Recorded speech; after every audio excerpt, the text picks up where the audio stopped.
പ്രിയപ്പെട്ടവരെ, ഇ.കെ. സമസ്തയുടെ പ്രമുഖനായ നേതാവായ ഹമീദ് ഫൈസി അമ്പലക്കടവ് ഉസ്താദിൻ്റെ ഒരു പ്രഭാഷണം എൻ്റെ ശ്രദ്ധയിൽപ്പെട്ടു. അദ്ദേഹം പട്ടിക്കാട് വെച്ച് നടത്തിയ ഒരു പ്രഭാഷണമാണത്. പക്ഷേ അദ്ദേഹം ആ സംസാരത്തിനിടയിൽ വളരെ ഗൗരവമായ ചില കാര്യങ്ങൾ ഉണർത്തുന്നുണ്ട്. 4 ലക്ഷത്തിലധികം മുസ്ലിമീങ്ങളെ പരിശുദ്ധ ഹറമുകളിൽ വെച്ച് കൊന്നു തള്ളിയ, ആരാണ് കൊന്നത്? അത് വഹാബി പ്രസ്ഥാനം, സെലഫികൾ എന്നൊക്കെ അറിയപ്പെടുന്ന ഈ വിഭാഗം അവിടെ വെച്ച് കൊലപ്പെടുത്തിയ ചരിത്രപരമായ കാര്യങ്ങൾ അദ്ദേഹം ഓർമ്മപ്പെടുത്തുന്നു. അതോടൊപ്പം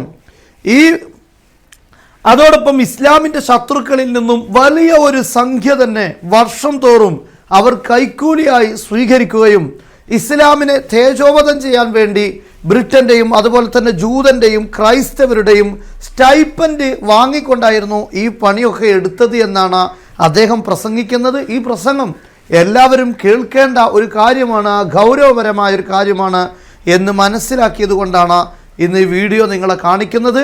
അതുകൊണ്ട് തന്നെ എന്താണ് വഹാബിസം എന്ന് മനസ്സിലാകാത്ത ആളുകൾക്ക് വഹാബി പ്രസ്ഥാനവും ബ്രിട്ടനും നടത്തിയ മുസ്ലിങ്ങളെ ഒറ്റുകൊടുക്കാനുള്ള കരാറിനെ കുറിച്ചും ഇദ്ദേഹം ഈ പ്രസംഗത്തിൽ ഓർമ്മപ്പെടുത്തുന്നു. അതുകൊണ്ട് നമുക്ക് ആ പ്രസംഗം ഒന്ന് കേൾക്കാം. ഇന്ന് സലഫി എന്ന് പറയുന്ന, മുജാഹിദ് എന്ന് പറയുന്ന ഈ വിഭാഗം, സത്യത്തിൽ മുജാഹിദ് പ്രസ്ഥാനം എന്ന് പറയുന്ന, അല്ലെങ്കിൽ സലഫി പ്രസ്ഥാനം എന്ന് പറയുന്ന, അല്ലെങ്കിൽ വഹാബി പ്രസ്ഥാനം എന്ന് പറയുന്ന ഈ വിഭാഗത്തിൻ്റെ അതിന് ആദർശത്തിന് രൂപകൽപ്പന നൽകിയത് മുഹമ്മദ് ബിൻ അബ്ദുൽ വഹാബായിരുന്നു. ഹിജറ വർഷം 1115 ജനിച്ച ആ പണ്ഡിതൻ. അദ്ദേഹത്തിൻ്റെ ചരിത്രം കൃത്യമായി വിവിധ ഭാഷകൾ രേഖപ്പെടുത്തി വച്ചിട്ടുണ്ട്.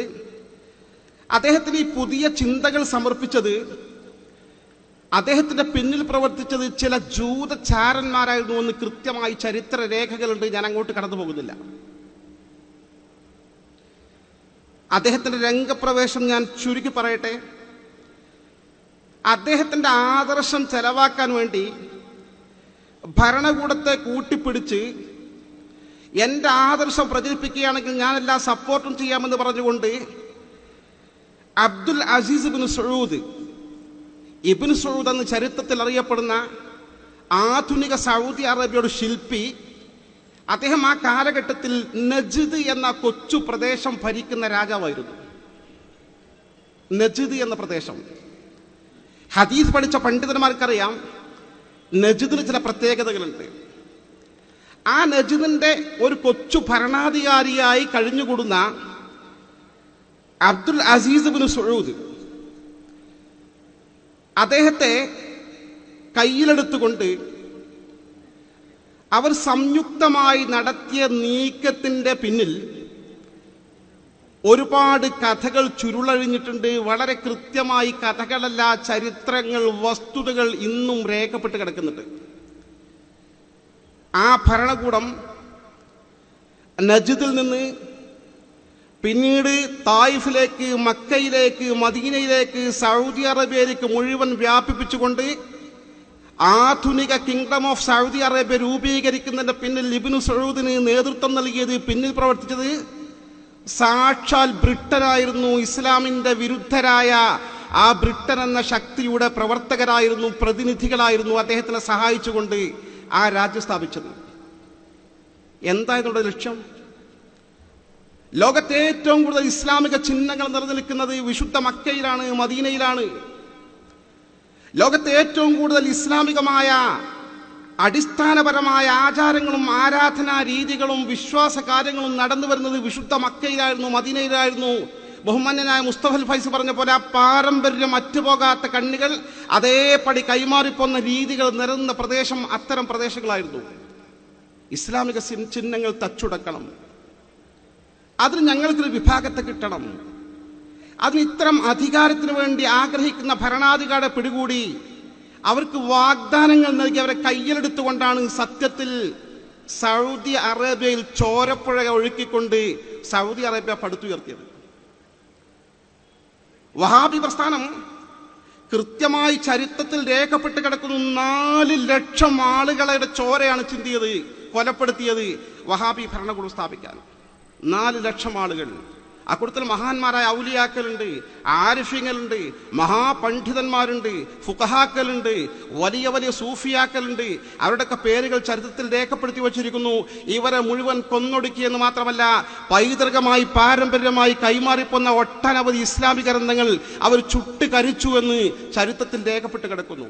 കാരണം അവർക്കത് ആവശ്യമാണ്, ബ്രിട്ടന്റെ ആവശ്യമാണ്. ഇതൊക്കെ ചരിത്രം നമ്മൾ വായിച്ചു പോവുകയാണ്.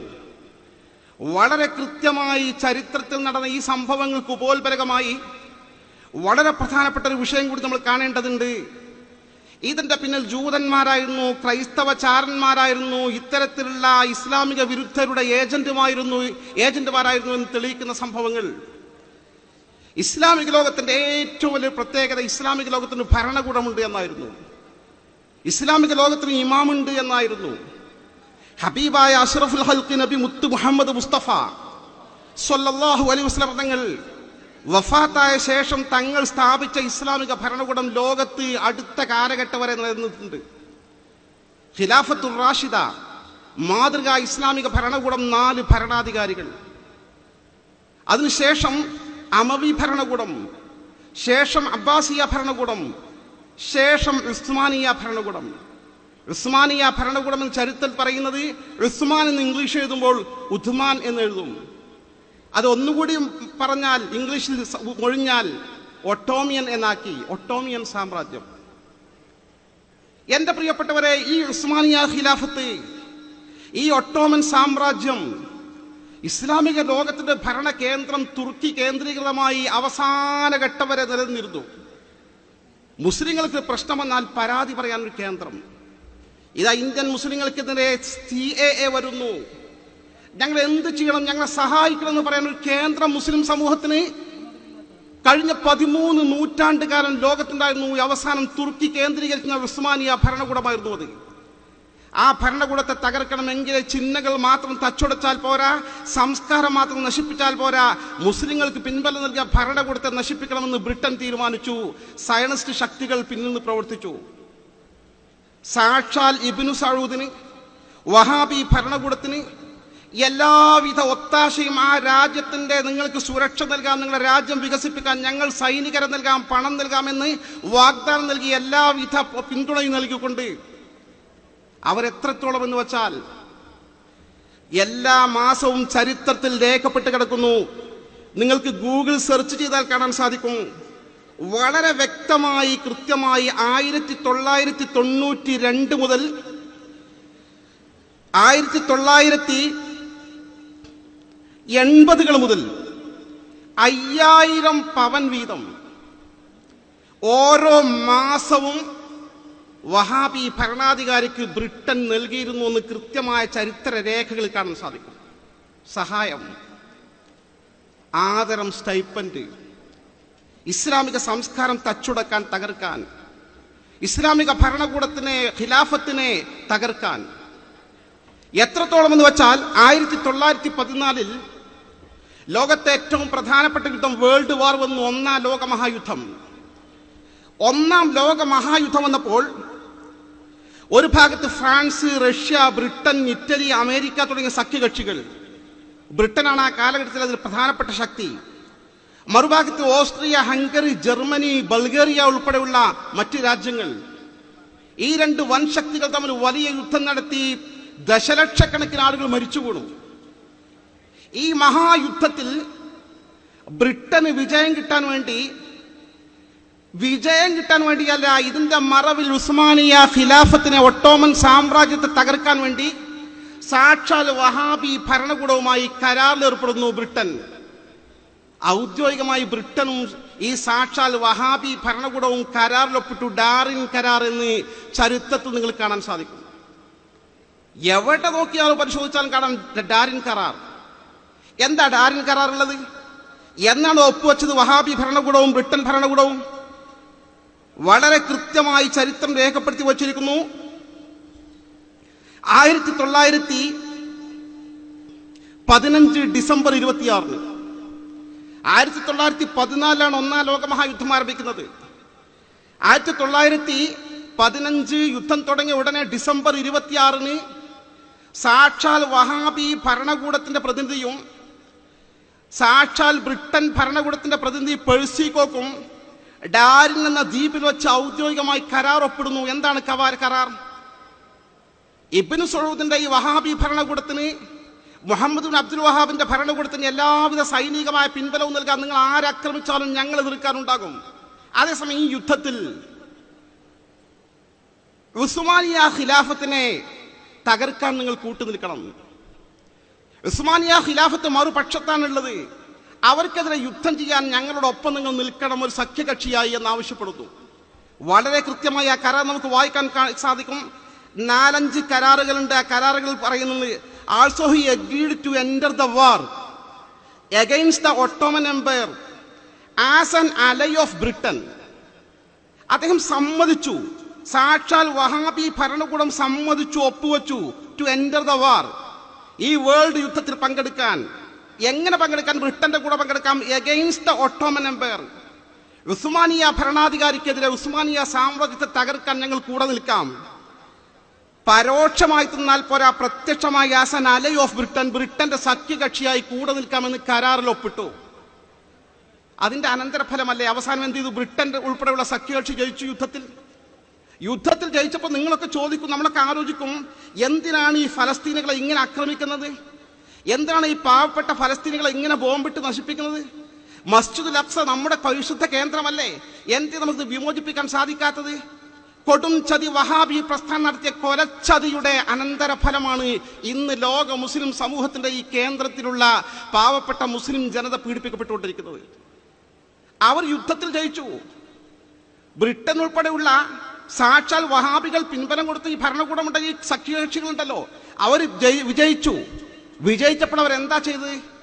ഒട്ടോമൻ സാമ്രാജ്യം അതോടുകൂടി നശിപ്പിച്ചു. ഇസ്ലാമിക് ഖിലാഫത്ത് ലോകത്ത് തകർത്തു എന്ന് മാത്രമല്ല, ഉസ്മാനിയ ഖിലാഫത്തിന് കീഴിലെ മുഴുവൻ രാജ്യങ്ങളും ബ്രിട്ടനും റഷ്യയും ഉൾപ്പെടെയുള്ള സഖ്യകക്ഷികൾ ഓഹരി വെച്ചെടുത്തു എന്ന് മാത്രമല്ല, തങ്ങളുടെ ഓഹരി പ്രദേശമാണ്, ബ്രിട്ടന്റെ ഓഹരി പ്രദേശമാണ് ഈ പരിശുദ്ധമായ പ്രദേശങ്ങളൊക്കെ. ആ പ്രദേശങ്ങൾ ജൂതന്മാർക്ക് വിട്ടുകൊടുക്കാൻ വേണ്ടി ഔദ്യോഗികമായി ബാൾഫർ പ്രഖ്യാപനം നടത്തുകയും പിൽക്കാലത്ത് ഇസ്രയേൽ ഭരണകൂടം സ്ഥാപിക്കുകയും ചെയ്തു. ഇതാണ് ചരിത്രം. വഹാബി പ്രസ്ഥാനം നമ്മൾ ഈ കാണുന്ന പോലെ പ്രത്യക്ഷ രൂപമല്ല. അതിന്റെ പിന്നിൽ ഇസ്ലാമിക വിരുദ്ധ ലോബിയാണ് പ്രവർത്തിക്കുന്നത്.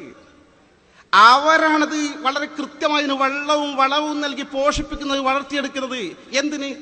ഇസ്ലാമിക സംസ്കാരത്തെ നശിപ്പിക്കാൻ, ഇസ്ലാമിക ചിന്തകളെ നശിപ്പിക്കാൻ, തസവുഫിനെ നശിപ്പിക്കാൻ, ഇസ്ലാമിക ബോധവൽക്കരണം ഇല്ലാതെയാക്കി ഇസ്ലാം വറ്റി വരേണ്ട ഒരു ബാഹ്യമായി മാത്രം പ്രവർത്തിക്കുന്ന, പിന്നീട് കുഫ്രിയത്തിലേക്ക് പോകുന്ന ഒരു കേവല മുസ്ലിം ധാപധാരികളെ സൃഷ്ടിക്കാൻ വേണ്ടി അണിയറയിൽ ബ്രിട്ടീഷ് ചാരന്മാർ, സയനിസ്റ്റ് ഏജന്റുകൾ സൃഷ്ടിച്ചെടുത്ത ഒരാദർശമാണ് സത്യത്തിൽ വഹാബി പ്രസ്ഥാനം. ഇത് ചരിത്രപരമായ യാഥാർത്ഥ്യ, വളരെ ഗൗരവതരമായ യാഥാർത്ഥ്യ. ഇനി അവർക്കുണ്ടോ ഈ പറയുന്ന നമ്മുടെ ആദരണീയരായ നേതാക്കളോട് ബഹുമാനം? ഈ കാണുന്ന നമ്മളൊക്കെ മുശ്രിക്ക. സാക്ഷാൽ പാണക്കാട് സാദാത്തുക്കൾ അവർക്ക് മുശ്രിക്ക. സാധാരണ മഹാനായ സയ്യിദുൽ ഉലമ ജിഫ്രി തങ്ങൾ ഉൾപ്പെടെയുള്ള മഹാപണ്ഡിതന്മാർ മുശ്രിക്ക. അവർക്ക് ഉറക്കാത്ത കൈയുണ്ടോ? അവർ ഈ ഐക്യം എന്നൊക്കെ വെറുതെ പറയുന്നത് അവരുടെ നാവിൽ നിന്ന് പുറത്തേക്ക്, ചുണ്ടിൽ നിന്ന് അകത്തേക്ക് കിടക്കുന്നില്ല.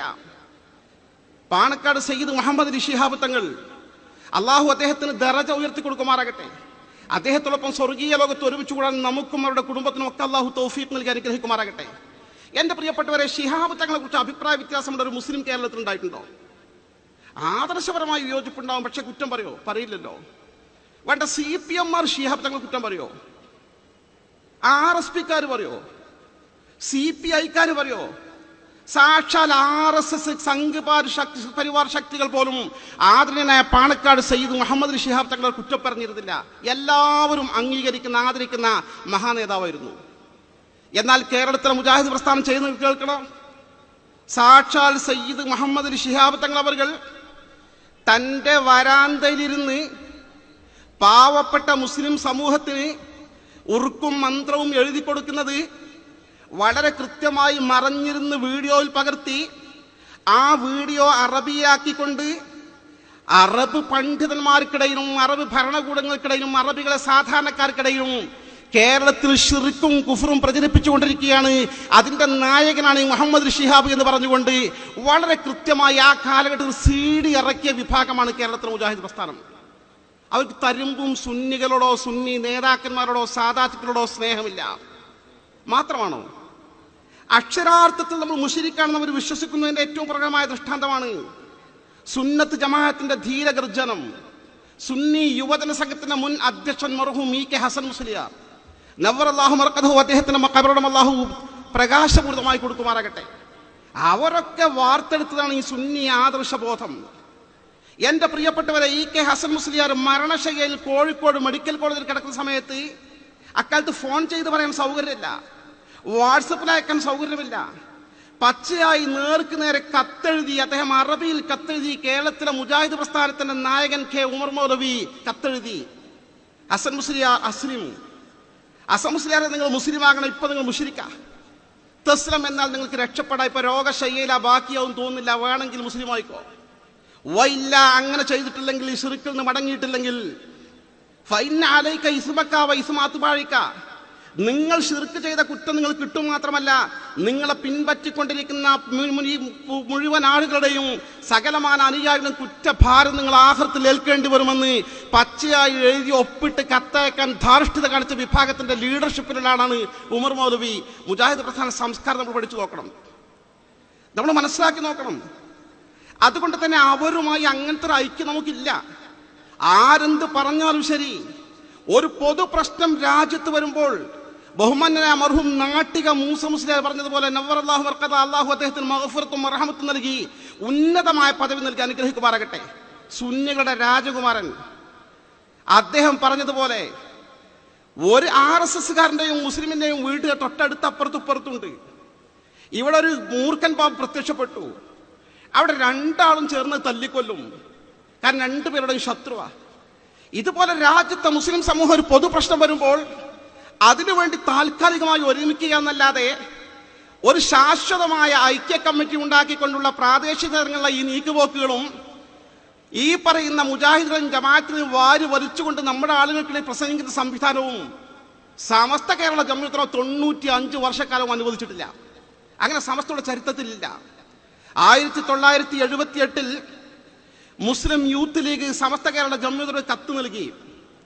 ആ കത്തിലെ ഉള്ളടക്കം ഇപ്രകാരമായിരുന്നു: മുജാഹിദ് ജമാഅത്ത് സുന്നി ഉൾക്കൊള്ളുന്ന ഒരു ഐക്യവേദി, മുസ്ലിം ഐക്യവേദി ഉണ്ടാക്കാൻ ഞങ്ങൾ ആഗ്രഹിക്കുന്നു, നിങ്ങളുടെ അഭിപ്രായം അറിയിച്ചാൽ നന്നായിരുന്നുവെന്ന്. നമ്മുടെ ആദരണീയരായ മഹാപണ്ഡിതന്മാർ ജീവിച്ചിരുന്ന കാലഘട്ടത്തിൽ അവർ സമസ്ത കേരള ജംഇയ്യത്തുൽ ഉലമ മുഷാവറ, മുസ്ലിം യൂത്ത് ലീഗിന്റെ കത്തിന് ഗൗരവം കൽപ്പിച്ചുകൊണ്ട് തന്നെ മുഷാവറ വിളിച്ചു ചേർത്തു. അവർ വിശദമായി ചർച്ച ചെയ്തു. അവർ ആ കത്തിന് മറുപടി അയക്കാൻ തീരുമാനിച്ചു. മുസ്ലിം ഐക്യവേദി എന്നാണല്ലോ നിങ്ങൾ പറഞ്ഞത്. ഞങ്ങൾ മുശ്രിക്കുകളല്ല, മുസ്ലിങ്ങളാണെന്ന് സമ്മതിച്ചാൽ ഐക്യവേദിയെക്കുറിച്ച് നമുക്ക് ആലോചിക്കാം. ആദ്യം ഞങ്ങൾ മുസ്ലിമുകളാണ്, മുശ്രിക്കുകളാണെന്ന് അംഗീകരിക്കട്ടെ എന്ന് പറഞ്ഞുകൊണ്ട് തിരിച്ച് കത്തയച്ചു. പിന്നെ പ്രതികരണം ഉണ്ടായിട്ടില്ല. കാരണം മുജാഹിദ് വിഭാഗം നമ്മളെ മുസ്ലിം മുശ്രിക്കല്ല എന്ന് പറയാൻ തയ്യാറാകില്ല. അങ്ങനെയുള്ളൊരു വിഭാഗമാണ് അവർ. അത്തരമൊരു വിഭാഗം ക്രമാനുഗതമായി ഇസ്ലാമിനെ നശിപ്പിക്കാനുള്ള ശ്രമം അറിഞ്ഞോ അറിയാതെയോ നിരന്തരം നടത്തിക്കൊണ്ടിരിക്കുകയാണ്. അവർ സത്യത്തിൽ ജൂത വിഭാഗത്തിന്റെ, സയണിസത്തിന്റെ, ക്രൈസ്തവ ഏജന്റുമാരുടെ ഒരു ഉപകരണമായി പ്രവർത്തിച്ചുകൊണ്ട് ഇസ്ലാമിനെ നശിപ്പിച്ചുകൊണ്ടിരിക്കുകയാണ്, വികൃതമാക്കിക്കൊണ്ടിരിക്കുകയാണ്. ആരെന്ത് പറഞ്ഞാലും വഹാബിസം നിസ്സാരമായി കാണാൻ കഴിയുന്ന പ്രശ്നമേ ഇല്ല. അവരാണ് ഏറ്റവും വലിയ അപകടകാരികൾ. സമസ്ത കേരള ജംഇയ്യത്തുൽ ഉലമ രൂപീകരിച്ച് ഇത്തരം വിധേയികളെ ചെറുക്കാനാണ്. സംശയമുള്ളവർ ഭരണഘടന വായിക്കട്ടെ. ഭരണഘടന 1ഉം 2ഉം വിഷയം ഇതാണ്, വകുപ്പുകൾ ഇതാണ്. വളരെ ഗൗരവകരമായ വിഷയം. മാത്രമല്ല, സയ്യിദുനാ റസൂലുള്ളാഹി സ്വല്ലല്ലാഹു അലൈഹി വസല്ലം പറഞ്ഞത് ബിദ്അത്തിന് പ്രത്യേകതയുണ്ട്. ബിദ്അത്ത് കൽ കലബി, അത് പേ വിഷം പോലെയാണ്. പേ വിഷം പോലെയാണ് ബിദ്അത്ത്. എന്താണ് ഈ പേ വിഷബാധയുടെ പ്രശ്നം? ഒരു പേപ്പട്ടി കടിച്ചു എന്ന് വിചാരിക്കുക. പേപ്പട്ടി കടിച്ചാൽ ക്യാൻസർ പോലെയല്ല. ക്യാൻസർ പിന്നെ ഇവിടെ സുഖമാകുന്നുണ്ട്. ഒരുപാട് ആൾക്ക് ക്യാൻസർ ആയിട്ട് സുഖമാകുന്നുണ്ട്. ടെക്നോളജി കുറെ വളർന്നു വന്നു. അറ്റാക്ക് പോലെയല്ല. അറ്റാക്ക് കൊണ്ട് മരിക്കാതെ ഒരുപാട് കഴിച്ചാൻ സാധ്യതയുണ്ട്. ഏത് രോഗം പോലെയുമല്ല, അതിനേക്കാളൊക്കെ മാരകമാണ് പേ വിഷബാധ. ഇന്നലെ വരെ പേവിഷബാധയ്ക്ക് പ്രതിവിധി കണ്ടെത്തിയിട്ടില്ല വൈദ്യശാസ്ത്രം. ഹബീബായ അഷ്റഫുൽ ഖൽഖ് റസൂലുള്ളാഹി സ്വല്ലല്ലാഹു അലൈഹി വസല്ലമയുടെ വാക്കിന്റെ ഗൗരവം നോക്കണം. തങ്ങൾ അന്ന് പറഞ്ഞ ഉദാഹരണം ബിദഅത്ത് പേവിഷം പോലെയാണ്, ബാധിച്ചാൽ പിന്നെ പുറത്തു പോകില്ല. അതല്ലേ ഒരു മുജാഹിദ് എന്തേ സുന്നിയാകാത്തത്?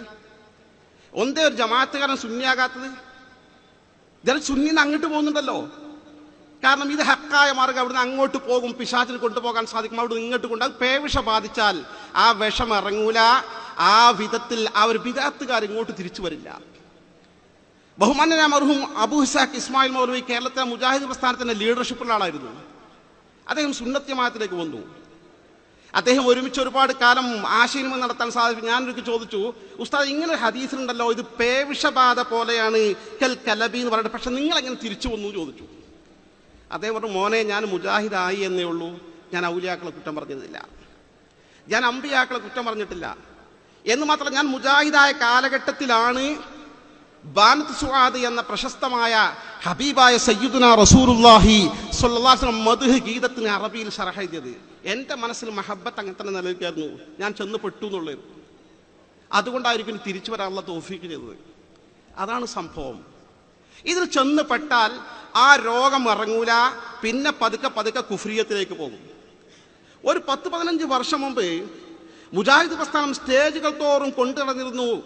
ഞാൻ എന്തുകൊണ്ട് മുജാഹിദായി എന്ന് ഒരു തലയിൽ കെട്ടിയ ഒരു മുസ്ലിയാരെ, ഒരു തലയിൽ കെട്ടിയ മുസ്ലിയാർ, അയാൾ എടപ്പാളിനടുത്തുള്ള ഒരു മുസ്ലിയാരാണ്. അങ്ങനെ കുറച്ച് ആളുകളുണ്ടല്ലോ വേഷം കെട്ടിച്ചവർ കൊണ്ടു നടക്കുന്നത്. കുറെ കാലമായി അയാൾ എന്ത് ചെയ്യാറില്ല, മുജാഹിദിന്റെ വേദികൾ കാണാറില്ല, അങ്ങനെ ഒരാളെ കാണാറില്ല. ഈ അടുത്ത കാലം ഞാൻ അന്വേഷിച്ചപ്പെടാൻ അറിഞ്ഞത് ഇയാള് ഖാദിയനായിട്ടുണ്ട്. കൃത്യമായി ഞാൻ വെറുതെ AP വിഭാഗത്തിലെ ചില സുഹൃത്തുക്കൾ പറയും പോലെ ഇല്ലാത്ത കഥ പറയല്ല. എടപ്പാളിനടുത്ത മുദൂരിൽ നിങ്ങൾക്ക് അന്വേഷിച്ചാൽ അബൂബക്കർ മുസ്ലിയാർ എന്ന ഒരാളെ കാണാൻ സാധിക്കും. അയാളാണ് കക്ഷി. വളരെ കൃത്യ. ഇവരപ്പുറത്തേക്ക് പോവുകയാണ്. ഇത് മാരകമായ വിഷമാണ് സഹോദരന്മാരെ. അതുകൊണ്ട് തന്നെ ബിദ്അത്തിനെതിരെ വളരെ ഗൗരവതരമായ നിരവധി അനവധി മുന്നറിയിപ്പുകൾ തങ്ങൾ തന്നിട്ടുണ്ട്.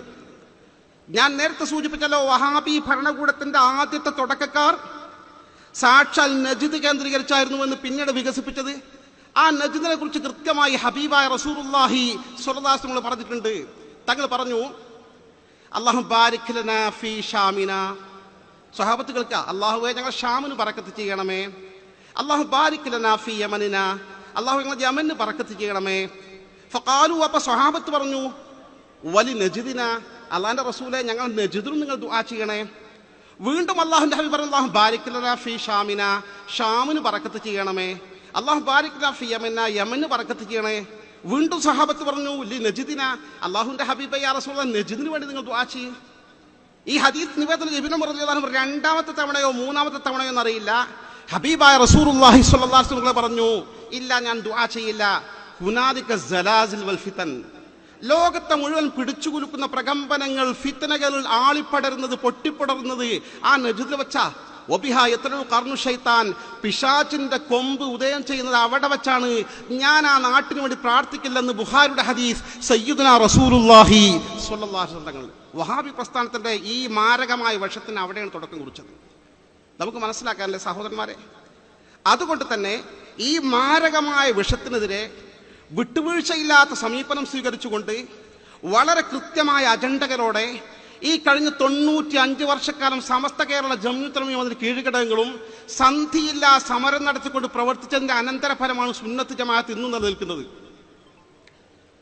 അത് നമ്മൾ വിട്ടുവീഴ്ചയരുത്. അതിന് നേതൃത്വം നമ്മുടെ മഹാപണ്ഡിതന്മാർക്കും സാദാത്തുകൾക്കും നമ്മൾ ആദരവ് കൽപ്പിക്കണം. അവർക്ക് അംഗീകാരം നൽകണം. അവരെ പുച്ഛിക്കാനോ അവമതിക്കാനോ പാടില്ല. ആദരണീയനായ പാണക്കാട് സയ്യിദ് ഹൈദർ ശിഹാബ് തങ്ങൾ നമ്മുടെ അഭിമന്യനായ നായകനാണ്. അൽഹംദുലില്ലാഹ് നല്ല സുഖമുണ്ട് മഹാനവറുകൾക്ക്. അള്ളാഹു പൂർണ്ണ ശിഫയും ആഫിയത്തും സിഹത്തും തിരിച്ചു നൽകി വീണ്ടും നമ്മളെ കടന്നു വരാൻ അള്ളാഹു ദീർഘകാലം നേതൃത്വം നൽകാൻ തൗഫീഖ് നൽകി അനുഗ്രഹിക്കുമാറാകട്ടെ. പാണക്കാട് സയ്യിദ് സാദിഖ് അലി ശിഹാബ് തങ്ങൾ നമ്മുടെ ഈ സ്ഥാപനത്തിന്റെ അഭിമന്യനായ ജനറൽ സെക്രട്ടറി, നമ്മുടെ നായകനുമാണ്. അവരൊക്കെ നമ്മുടെ നായകരാ. അഭിമന്യനായ സയ്യിദുൽ ഉലമ ജിഫ്രി മുത്തുക്കോയ തങ്ങൾ, അദ്ദേഹം നമ്മുടെ അഭിമന്യനായ സമസ്ത കേരള ജംഇയ്യയുടെ അജയ്യനായ സമസ്തക്ക് കേരളത്തിൽ വ്യക്തിത്വം ഉണ്ടാക്കി കൊടുത്ത പ്രതിഭാശാലിയായ മഹാപണ്ഡിതനായ പ്രസിഡന്റാണ് തങ്ങളവറുകൾ. ഇവരൊക്കെ നമ്മുടെ നേതാക്കന്മാരാ. ഇവരിൽ ആരെങ്കിലും ഒരാളെ അടർത്തിയെടുത്ത്